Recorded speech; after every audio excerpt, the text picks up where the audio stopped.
Hey there, this is Natalie, and in this video I want to talk about Rudeus's family in Mushoku Tensei, which means I will be mostly talking about things from near the end of the main story, and from side stories that take place after the climax of the main Mushoku Tensei novel series. I tried to keep the title and thumbnail for this video spoiler free, so people avoiding spoilers might think the Greyrat Children meant it was about Norn and Aisha, who anime only fans know exist, rather than being spoiled on any future characters by it popping up in their recommendations. But that is not the topic, and there will be spoilers in this video if you're anime only, about things like who characters end up marrying and the children of main characters. And if you're a novel reader, there will be spoilers for Redundancy and Jobless Oblige. And I'm just getting it in here now that that's how I'm going to be pronouncing that, because the title seems to be a reference to the term Noblesse Oblige, which is mentioned a few times in the story. So I figure you're supposed to say it the French way.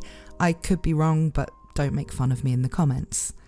So with the spoiler warning out of the way, the spoilers start now.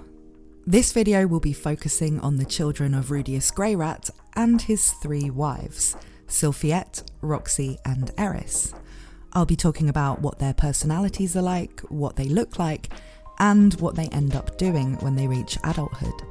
I'll be going through them in order of age, so we'll be starting with Rudeus's first child, Lucy. Lucy Greyrat is conceived while Rudeus only has one wife, which is Sylphy, and so Lucy is a half-elf. This means she will have a longer lifespan than Eris's children, who are fully human, though Roxy's children, who are half demon race, will also be long-lived.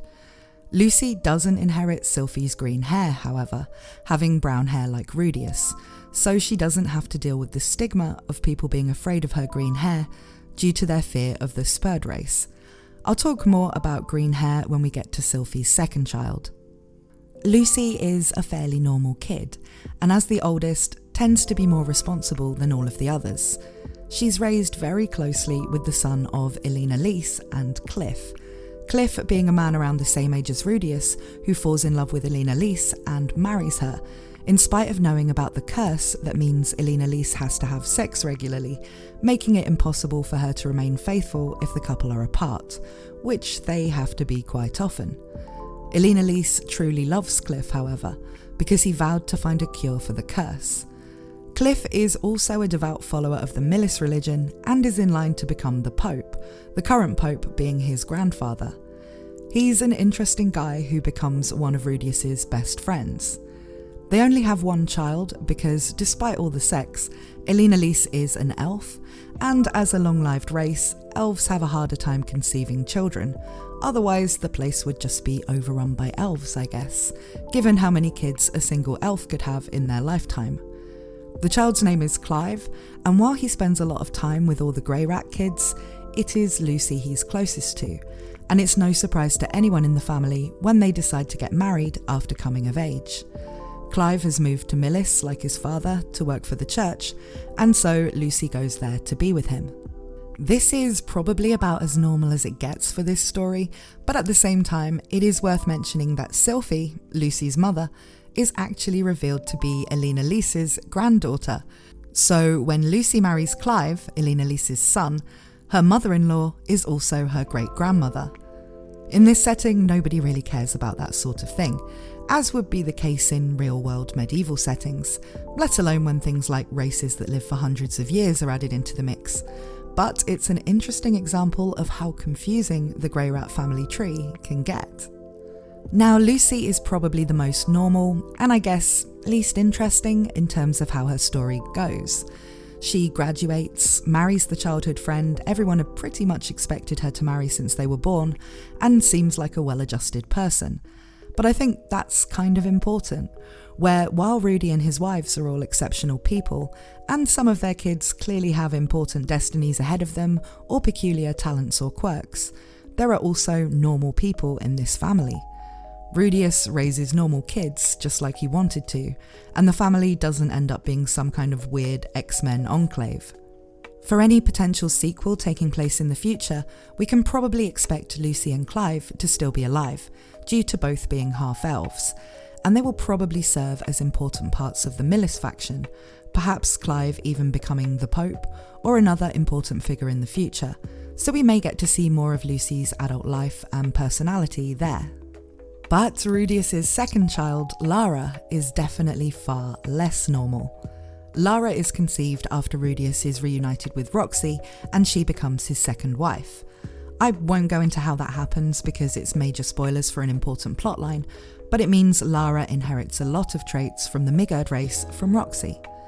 Like other members of Roxy's race, she is small and when she reaches adulthood still looks 14, plus she has blue hair. But, interestingly, Lara also inherits the Midgard race's ability to communicate by telepathy with other telepathic beings, something Roxy can't do, so that skill seems to have skipped a generation. Now, while Roxy is pregnant with Lara, Rudeus has an important need to find a way to protect his family. Again, this is stuff I won't go into because it's not stuff I need to spoil to talk about Lara. He's given a special magic circle that can be used to summon a powerful magical beast that will serve as the family's guardian. When he uses it, to cut a long story short, he ends up summoning the sacred beast he encountered before when he was captured by the Beastmen, which is stuff you will have seen in the anime. While he's concerned that the Beastmen will be troubled by their sacred beast disappearing, it seems like the giant puppy, who Rudeus named Leo, has come of his own free will. Rudeus remembers that the Beastmen told him the purpose of the sacred beast was to become the companion of the saviour who was prophesied, and that saviour wasn't Rudeus. As Leo the sacred beast spends all his time guarding pregnant Roxy, and then becomes inseparable from Lara after she's born, it becomes obvious who the saviour is. Lara is a very strange child. She doesn't speak much, mainly communicating telepathically with Leo and with another character who can't speak but has telepathy, and I'm not going to go into that, partly because it's spoilers you don't need to understand to know about Lara's story, and partly because it's really complicated and probably needs its own video. While she can translate what these characters are saying for others like Rudy and his wives, she acts like this is a bother to her, and so they only ask her to do it when it seems really important. Lara is also really into playing pranks and would do this to anyone, no matter their status or how intimidating they are to other people. She's also pretty eccentric. Once she graduates, she ends up with a lab at the Magic University for a while, where she studies magic circles and also divination, a form of magic nobody else in the setting is especially interested in, as it's thought to be unreliable and mostly used by shady people. However, when her siblings come to visit her in her lab, she can often be found sleeping or lazing around, and looking like a bit of a mess. Despite being hard for anyone who doesn't have telepathy to understand, she gets along fairly well with some of her other siblings, especially the two boys Ars and Sieg, who I will come to next, and Roxy's other daughter Lily. When she came of age, Lara was required to go to the Great Forest and undertake an important ritual with the beast tribes there, as the saviour and the companion of the sacred beast. We never see what actually happened there, so this could be something that is explored in a sequel series. Lara is obviously going to be important in the future of this world, and could possibly even be the protagonist of a sequel, though I have a different idea about who the main character will be, and that's a topic for another day. The ending we see to Lara's story in the final chapter of Redundancy, titled The Last One to Leave the Nest, is also by far the least conclusive of the endings we get for characters close to Rudeus. Most of the story is about Christina, the youngest daughter, who I will get to later. But after Rudeus, Sylphy, Roxy and Eris return home from the events of that story, they find Lara and her constant companion, Leo the Sacred Beast, preparing to leave on a trip, with Leo seemingly not agreeing with what looked to have been Lara's plan, of leaving while everyone was away and leaving behind only a note. Lara is as vague and hard to understand for her family as ever when saying what she's doing. She says that her divination has revealed to her that she has to go and look for a man, and that she's going on a journey because of that. Rudeus and his wives get the impression that this is something to do with Lara wanting to find a husband. Unlike the other kids, they've never really had offers of marriage from noble families for Lara, and had figured she would find her own way when it came to that sort of thing. Lara says it's something like that, but also that Rudeus and Eris won't get to meet the man she's searching for, presumably a reference to their human lifespans compared to Roxy and Sylphy, meaning this will be a very long journey for Lara. Yes, it feels very much like Lara is walking off straight into the sequel. But while it does feel very strange when the final chapter of Redundancy leaves Rudy and his wives at home together with all of their children gone, all somewhat bewildered by what Lara meant by any of it, the way Lara is written means it does make sense, and also makes sense that they don't push her for a clearer explanation. See, what I think is really clever about how Lara is presented in Mushoku Tensei, given she is likely to be a very important character in the sequel, is that we don't really understand what she's thinking or doing because Rudeus doesn't, and this is his story. By having Lara primarily communicate with two characters we also can't understand, in a way that's silent to Rudeus and his family, she remains mysterious without seeming like she's being quiet because she feels isolated or troubled, something that her family would try to help her with if that was the case, as they do with other people close to them. She feels like an enigma to the reader, who will probably only understand once she's a character whose point of view we see, and whose telepathic conversations we get to hear. And it isn't time for that in Rudeus's story. So we get a sense of how unusual she feels to him instead. Her family have long accepted that she's an unusual person with a special destiny ahead of her, and that she has things she has to do that she only shares with her companion Leo, and they just try to support her. So, with Lara remaining a mystery, we move on to child number 3, which is Rudeus's first son, and his first child with Eris, who becomes his third wife. His name is Ars, and he has red hair like his mother.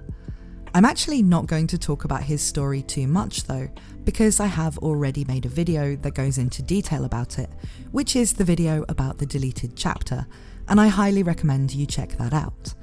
But to cut a long story short, Ars ultimately ends up married to Rudeus's sister, Aisha, and they have a son named Leroy. The story of how this occurred was controversial, and as I went into in the video about it, it was deleted by the author. But the relationship between Aisha and Ars does remain canon, and is mentioned in other stories. So moving on to the next child, we have Sylphy's second baby, and Rudeus's second son, whose name is Sieg Greyrat, known as Sieg for short.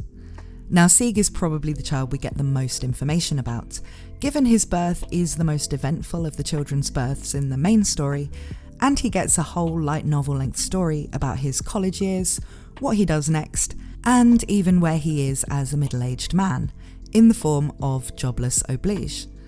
I'll probably make a whole video about Oblige, so I'm just going to talk about the main things we find out about him here.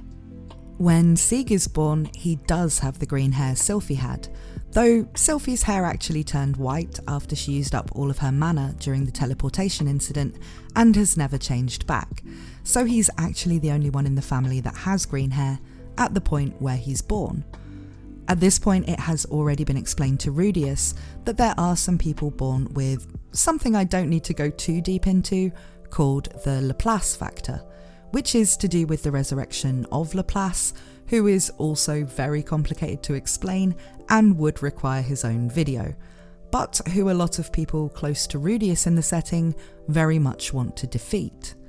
Laplace had certain features that people with the Laplace factor can exhibit, like green hair and a very large mana pool.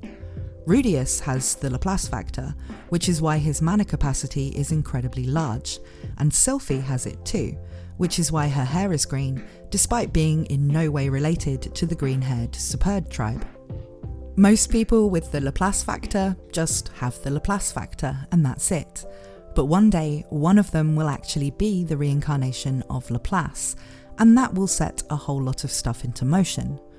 One of Rudeus's allies, the armoured dragon king Perugius, is a sworn enemy of Laplace, and intends to kill him as soon as he appears. Something Rudeus is well aware of, and which he and Sylphy know will mean that he'd kill their son if he turned out to be Laplace reborn. Perugius is again complicated and needs his own video, but he's the guy who lives in that floating sky castle and who sent that masked man, Aramanthe, who we saw confronting Rudy, Eris and Ghislaine right before the teleportation incident in the first core of the anime. While Sylphy is pregnant with Sieg, she has nightmares about having a green-haired son, not just because anyone with green hair is feared and shunned in this setting, but because a green-haired male child could be Laplace, and that would mean Perugius would try to kill him. When she gives birth, and the baby is indeed a green-haired boy, Aramanthe, Perugius's familiar, who can travel at the speed of light so can show up anywhere when needed, appears in the room, and they're ordered to take the baby to see Perugius. Naturally, Rudeus and Sylphy are very worried, and Rudeus is determined to protect Sieg, even though he might be Laplace, and Rudeus doesn't have much of a chance against Perugius anyway. But after a tense scene, it turns out that Sieg is not the reincarnation of Laplace anyway, and Perugius just wanted to give the baby a name. Rudeus and Sylphy had already named him Sieghart, so the name Perugius chose, Saladin, became his middle name. Most characters don't have middle names, but that's why Sieg does. As he gets older, Sieg is fairly strong and well built, especially for a half-elf, and he asks the North god Cowman III, Alexander Rybak, another character I won't go into too much here, to train him in the North god sword style, which he becomes very adept at. Like most of Rudeus's children, he graduates from Ranoa Magical University and is then sent to the Azura Royal Academy for 3 years to finish his education. While he's there, he's top of his class in martial arts, but fairly average at everything else. However, what's more important about his years at Azura Royal Academy, which are described in Jobless Oblige, is the other aspects of his school life. Sieg is largely ignored by the other students, who fear or hate him because of his green hair, but he makes friends with a blue-haired boy called Pax Shirane Jr. This is the son of the Pax Shirane who Roxy tutored after tutoring Rudeus, and there is a whole bunch of stuff around him in the main story, which I don't need to spoil too much here.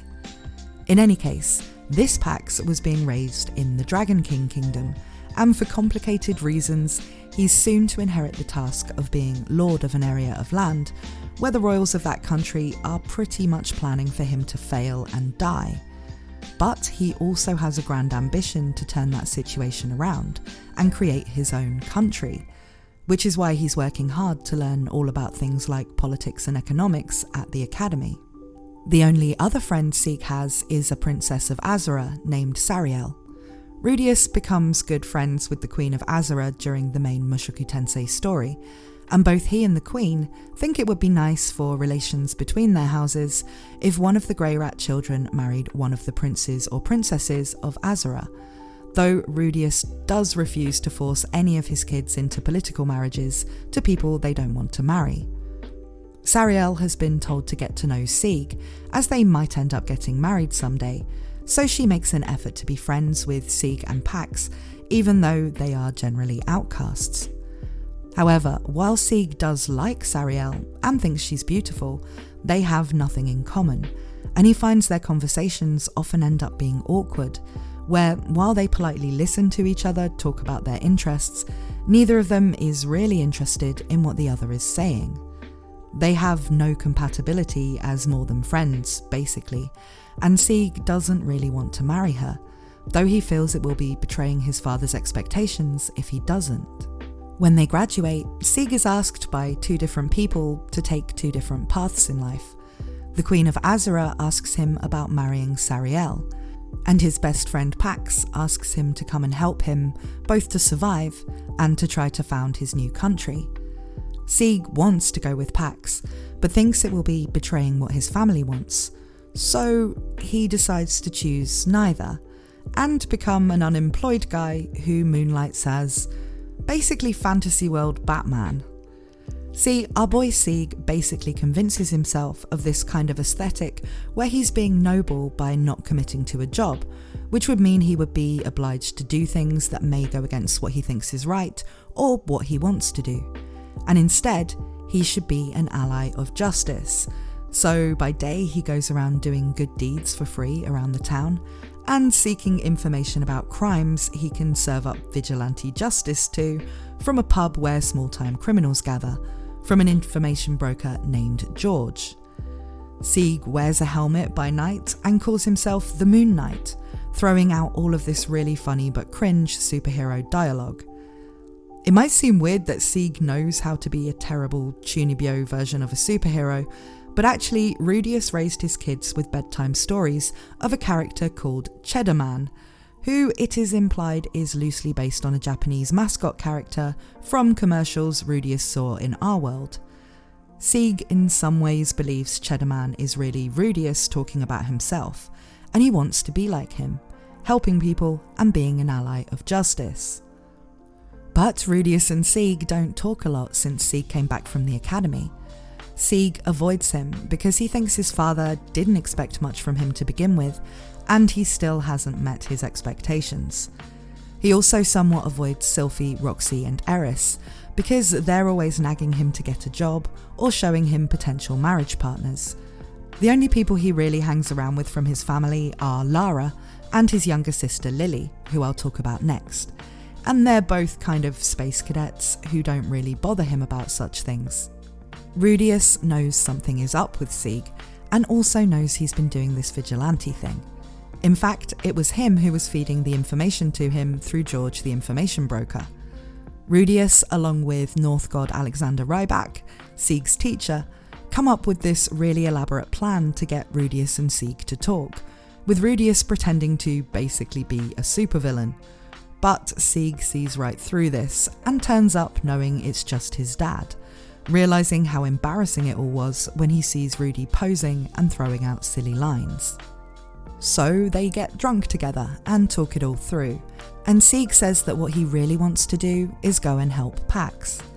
Rudeus gives him his support in this, and after saying goodbye to everyone, Sieg leaves immediately, arriving just in time to save Pax from being sacrificed by a tribe for damaging a tree.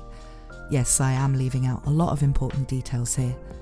We then see a time skip to when they are much older, and Sieg is still alongside Pax as he and his other generals prepare for a decisive battle to become an independent nation.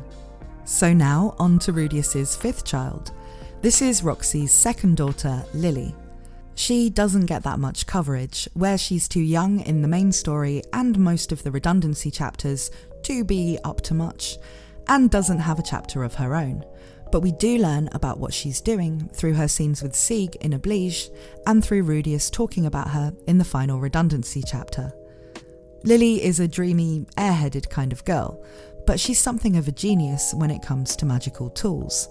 She loves buying them and experimenting to see what they do, and she ends up working as a craftswoman and researcher for a company Rudeus started that makes magical inventions.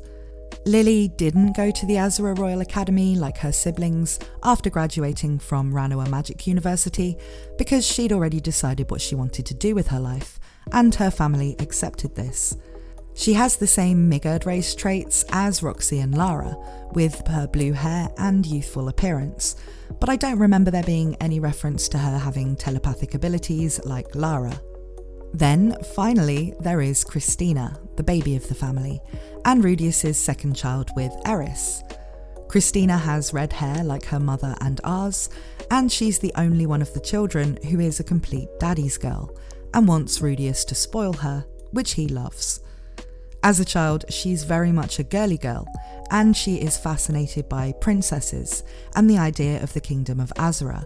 So when she finally gets her turn to study at the Royal Academy, she is really excited.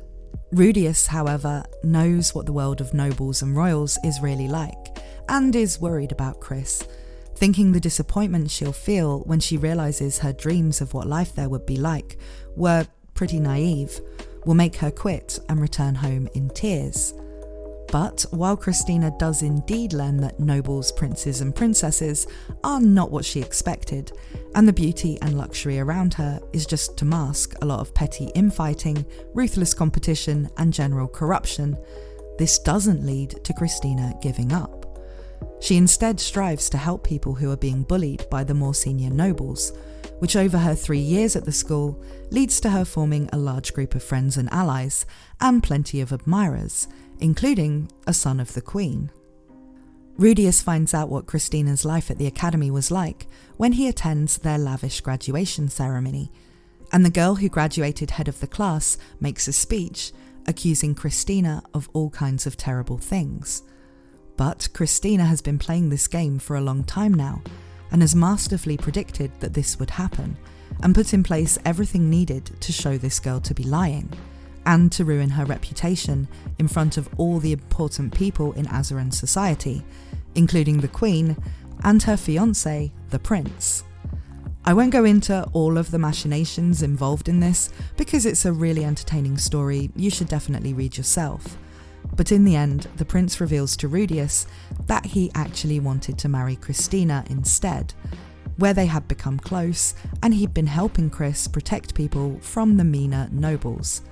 And so here, in the final chapter, Rudeus and the Queen finally manage to get 2 of their kids who actually want to marry each other. So there you have it. That's a summary of what we know about all of Rudeus's children. Hopefully we'll get to see more of them when the sequel series begins. I certainly think Lara and Sieg will be important in the future, and probably also the other 2 long-lived children, Lucy and Lily, and we may also get to see what would be Rudeus's grandchildren. But for now, this is what we know. I have been brief with a lot of things in these stories, so let me know in the comments if there are things you're especially curious to see get their own videos, and I'll consider that when making future Mushoku Tensei content. Thank you as always to my supporters on Patreon, and also to everyone else who helps me out by subscribing to my channel, watching and liking my videos, and talking to me in the comments. I do read them all and do my best to reply to a lot of them, and I really appreciate the support. Thank you for watching, and I hope to see you again very soon.